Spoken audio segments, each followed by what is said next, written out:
নমস্কার বন্ধুরা, আমি সোমা। গোপালের হেসেল চ্যানেলে আপনাদের সবাইকে স্বাগত।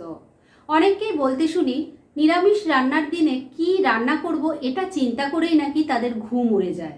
তাদের উদ্দেশ্যে বলি, একটুও চিন্তা না করে গোপালের হেসেল চ্যানেলটাকে কিন্তু ভরসা করতে পারেন। কেননা এই চ্যানেলে প্রত্যেক দিন আমি দুর্দান্ত স্বাদের সব নিরামিষ রেসিপি শেয়ার করি, যার আজকেও কিন্তু অন্যথা হয়নি। আজকেও নিয়ে এসেছি চটজলদি দারুণ টেস্টি একটি রেসিপি, যা ভাত রুটি দুটোর সাথে খেতে খুব ভালো লাগবে। তাই চলুন সময় নষ্ট না করে রান্নাটা করে ফেলি। আজকে এই ইউনিক অথচ দারুণ টেস্টি চটজলদি নিরামিষ রান্নাটা করার জন্য কড়াইয়ে সর্ষের তেল দিয়ে গরম করে নিয়েছি। এর মধ্যে প্রথমেই দিয়ে দিলাম চপ করা কাঁচা লঙ্কা। আমি এখানে 3টে কাঁচা লঙ্কা দিয়েছি, আপনারা নিজেদের টেস্ট অনুযায়ী ঝালটা দেবেন। দিয়ে দিলাম 1 চামচ গ্রেট করা আদা, একটু ভাজা ভাজা করে নিচ্ছি। চপ করা কাঁচা লঙ্কা আর গ্রেট করা আদাটা একটু হালকা করে ভাজা ভাজা করে নিয়েছি, এর কাঁচা গন্ধটা চলে গেছে। এখন এর মধ্যে দিয়ে দিচ্ছি ম্যাশ করা আলু। আমি এখানে একটাই মিডিয়াম সাইজের আলুকে সেদ্ধ করে ম্যাশ করে নিয়েছি। এবার তেলের সাথে আর মশলার সাথে মিশিয়ে নিয়ে আলুটাকে আগে একটু ভাজা ভাজা করে নিচ্ছি। মিনিট 2 সময় নিয়ে মিডিয়াম ফ্লেমে ম্যাশ করা আলুটাকে একটু ভাজা ভাজা করে নিয়েছি। এবার এর মধ্যে দিয়ে দিচ্ছি গ্রেট করা পনির। এটাকেও আলুর সাথে ভালো করে একটু মিশিয়ে নিচ্ছি। আমি এখানে 200 গ্রাম পনির নিয়েছি, সেটাকে ভালো করে গ্রেট করে নিয়েছি। পনিরটাকেও আলুর সাথে ভালো করে মিশিয়ে নিয়েছি। এবার এর মধ্যে সামান্য কিছু মশলা দেব। প্রথমেই দিয়ে দিলাম অল্প একটু হলুদের গুঁড়ো, সামান্য একটু লঙ্কার গুঁড়োও দিয়ে দিলাম। দিয়ে দিচ্ছি অল্প একটু ভাজা জিরের গুঁড়ো। চটপটা একটা টেস্ট আনার জন্য এর মধ্যে দিয়ে দিচ্ছি 1 চামচ আমচুর পাউডার। স্বাদ মতো নুন দিয়ে দিলাম, অল্প একটু চিনিও দিয়ে দিলাম। দিয়ে দিচ্ছি 1 মুঠো কিশমিশ। এর সাথেই যাচ্ছে বেশ কিছুটা ধনেপাতা কুচি। এবার সব কিছু খুব ভালো করে মিশিয়ে নিচ্ছি। মিডিয়াম ফ্লেমে 3-4 মিনিট সময় নিয়ে এটা নাড়াচাড়া করে যাচ্ছি। এটা দেখুন এখন কড়াইয়ের গাটা ছেড়ে দিয়েছে, তার মানে কিন্তু এটা রেডি হয়ে গেছে। এবার গ্যাসটা বন্ধ করে দিলাম আর এই পুরটাকে আমি এবার নামিয়ে ঠান্ডা করে নিচ্ছি। পুরটা তো তৈরি হয়ে গেছে, ওটা ঠান্ডা করার জন্য রেখে দিয়েছি। এবার এই রান্নার যে মূল হিরো তাকে নিয়ে নিয়েছি, সেটা হলো টমেটো। এখন বাজারে টমেটো তো ভীষণ সস্তা, তাই একদিন কিন্তু এই রান্নাটা আপনারা অবশ্যই করে খান। কথা দিচ্ছি খেতে সববার ভালো লাগবে। যাই হোক, এই টমেটোগুলো এবার এই সামনের দিকটা একটুখানি গোল করে কেটে নিচ্ছি। দেখুন এইভাবে কেটে নিয়েছি। এইভাবে তাহলে আমি প্রত্যেকটা টমেটোর এই ওপরের দিকটা গোল করে কেটে নিচ্ছি। সবকটা টমেটোই গোল করে মাথার দিকটা কেটে নিয়েছি। এবার স্পুনের এই পেছনের পোর্শনটা দিয়ে এর যে সিডস আর রসটা আছে বার করে দেব।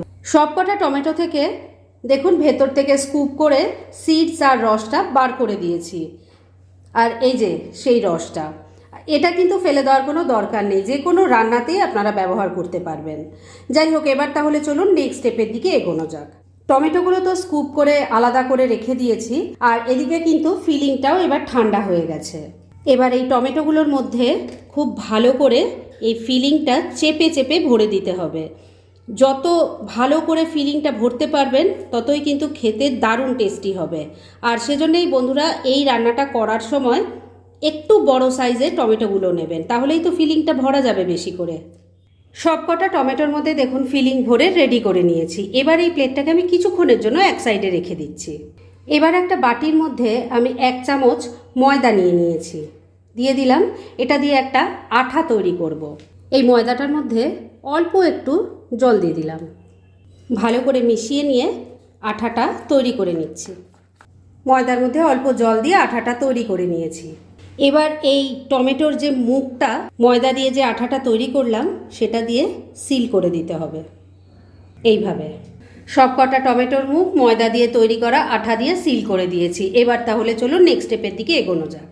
পুর ভরা টমেটোগুলো তো ময়দার আঠাটা দিয়ে সিল করে দিয়েছি, আর এবার ওগুলো ভেজে নেব। সেজন্য কড়াই সর্ষের তেল দিয়ে গরম করে নিয়েছি। টমেটোর যে দিকটা ময়দার আঠাটা দিয়ে সিল করা হয়েছে সেই দিকটাই কিন্তু তেলে আগে এভাবে দিতে হবে। প্রথম ব্যাচে 2টো টমেটো ভাজার জন্য বসিয়ে দিয়েছি। এগুলোকে এবার মিডিয়াম ফ্লেমে রেখে একটু উল্টে পাল্টে ভেজে নিচ্ছি। প্রথম ব্যাচের টমেটোগুলো ভাজা হয়ে গেছে, এবার এগুলো তুলে নিচ্ছি। আর এইভাবে সবকটা ভেজে নিয়ে তারপর নেক্সট স্টেপের দিকে এগোচ্ছি। সবকটা টমেটোর পিস দেখুন উল্টে পাল্টে ভেজে নিয়েছি। এবার টমেটো ভাজার পর যা তেল আছে তার মধ্যেই বাকি রান্না হয়ে যাবে। এই তেলের মধ্যে প্রথমেই দিয়ে দিচ্ছি অল্প একটু গোটা জিরে, দিয়ে দিলাম একটা তেজপাতা, একটা শুকনো লঙ্কা, এর সাথে দিয়ে দিচ্ছি অল্প একটু চিনি। এই চিনিটা দিলাম যাতে কালারটা ভালো হয়। ফোড়নটা যতক্ষণে ভাজা ভাজা হবে ততক্ষণে চিনিটা ক্যারামেল হয়ে যাবে আর কালারটা খুব সুন্দর আসবে। ফোড়নটা ভাজা ভাজা হয়ে গেছে আর চিনিটাও ক্যারামেল হয়ে গেছে। এবার ফ্লেমটাকে একদম কম করে দিয়েছি, কেননা এখন আমি এই গরম তেলের মধ্যে একটু গুঁড়ো মশলা দেব, যার মধ্যে প্রথমে দিয়ে দিলাম অল্প হলুদের গুঁড়ো আর দিয়ে দিলাম অল্প কাশ্মীরি মির্চ পাউডার, এতেও কালারটা ভালো আসবে। তেলের সাথে মিশিয়ে নিচ্ছি। গুঁড়ো মশলাগুলো ভালো করে তেলের সাথে মিশিয়ে নিয়েছি। এবার এর মধ্যে দিয়ে দিলাম আদা কাঁচা লঙ্কা বাটা 1 চামচ। তেলের সাথে মিশিয়ে নিয়ে এটাকেও একটু ভাজা ভাজা করে নিচ্ছি। বন্ধুরা, আপনারা আমার রেসিপি দেখার সাথে সাথে আমার ফেসবুক পেজ গোপালের হেসেল, তাতেও ভিজিট করতে পারেন। ডেসক্রিপশন বক্সে লিংক দেওয়া আছে।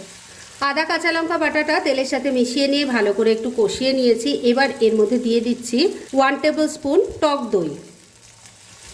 ফ্লেমটাকে কিন্তু এখনও আমি কমেই রেখেছি। এবার ভালো করে মিশিয়ে নিয়ে আবারও একবার কষিয়ে নিচ্ছি।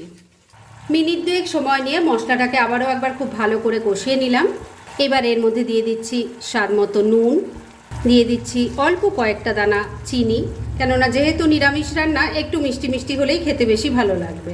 দিয়ে দিলাম একটু ভাজা জিরের গুঁড়ো, এর সাথে অল্প একটু ধনে পাতা কুচিও দিয়ে দিলাম। সব কিছু এবার ভালো করে মিশিয়ে নিয়ে আবারও একবার একটু কষিয়ে নেব। যত কষিয়ে কষিয়ে রান্নাটা করবেন এই রান্নার টেস্ট কিন্তু অসাধারণ হবে। আর বন্ধুরা, এই একটা রান্না দিয়েই কিন্তু একবেলার খাওয়া দাওয়া ভালো করে সেরে নিতে পারেন। বিশ্বাস না হলে অবশ্যই একবার ট্রাই করতে হবে, আর তারপরেই বুঝবেন যে সত্যিই রান্নাটা কতটা টেস্টি হয়। সমস্ত কিছু মিশিয়ে নিয়ে মিনিট খানেক সময় নিয়ে আবারও একবার ভালো করে কষিয়ে নিলাম। এবার ভেজে রাখা টমেটোগুলো দিয়ে দিচ্ছি। সবকটা টমেটোর পিস দিয়ে দিয়েছি। আর বন্ধুরা, এই রান্নায় কিন্তু কোনো রকম জলের ব্যবহার হবে না। টমেটো থেকে যে জল বেরোবে সেটা দিয়েই কিন্তু রান্নাটা সুন্দরভাবে হয়ে যাবে। আর এবার তাই ফ্লেমটাকে লো আর মিডিয়ামের মাঝামাঝি রেখেছি। এই ফ্লেমে ঢাকা দিয়ে মিনিট 3 রান্না করে নিচ্ছি। মিনিট 3 রান্নাটা করে নিয়েছি। এবার ঢাকা তুলছি। দেখুন টমেটো থেকে জল বেরিয়ে কিন্তু টমেটো খুব ভালো মতো সেদ্ধ হয়ে গেছে। এবার রান্না একদম রেডি। গ্যাসটা বন্ধ করে দিলাম। আর মাঝে কিন্তু আমি একবার ঢাকা তুলে একটু নাড়াচাড়া করে দিয়েছিলাম আর নুন মিষ্টিটা চেক করে নিয়েছিলাম। রান্না এবার একদম রেডি। আর এটাকে কিন্তু এখন আর ঢেকে রাখারও কোনো দরকার নেই, কেননা তাহলে টমেটোগুলো একদমই নরম হয়ে যাবে, যেটা দেখতে বা খেতে কোনোটাই ভালো লাগবে না। তাই ডাইরেক্ট সার্ভ করে আপনাদের দেখাচ্ছি। ফ্রেন্ডস, আমার আজকের এই দুর্দান্ত স্বাদের একদম নতুনত্ব একটি রেসিপি রেডি হয়ে গেছে এবং আমি সার্ভ করে দিয়েছি। রোজ একঘেয়ে রান্না খেতে খেতে যদি বোর হয়ে গিয়ে যান তাহলে কিন্তু এই রেসিপিটা ট্রাই করতে পারেন। খেতে অসাধারণ হয়, সেটা একবার ট্রাই করুন তাহলেই বুঝতে পারবেন। আর এরকম ধরনের অনেক ভালো ভালো নিরামিষ রান্নার রেসিপি আপনারা গোপালের হেসেল সার্চ করলেই পেয়ে যাবেন, যার মধ্যে থেকে কিছু কিছু আমি সাজেস্টেড বক্সেও দিয়ে দেবো, সেখান থেকেও আপনারা দেখে নিতে পারেন। তাই গোপালের হেসেল অবশ্যই ভিজিট করুন। আর আপনারা কেমন ধরনের রেসিপি চাইছেন সেটাও কিন্তু আমাকে জানাতে পারেন। আমি চেষ্টা করব সেই সব রেসিপিগুলো আপনাদের সাথে শেয়ার করার। আর আমার আজকের এই রেসিপি যদি আপনাদের ভালো লাগে আর ইউজফুল বলে মনে হয়, তাহলে যারা এখনও আমার চ্যানেলটাকে সাবস্ক্রাইব করেননি তারা প্লিজ সাবস্ক্রাইব করুন।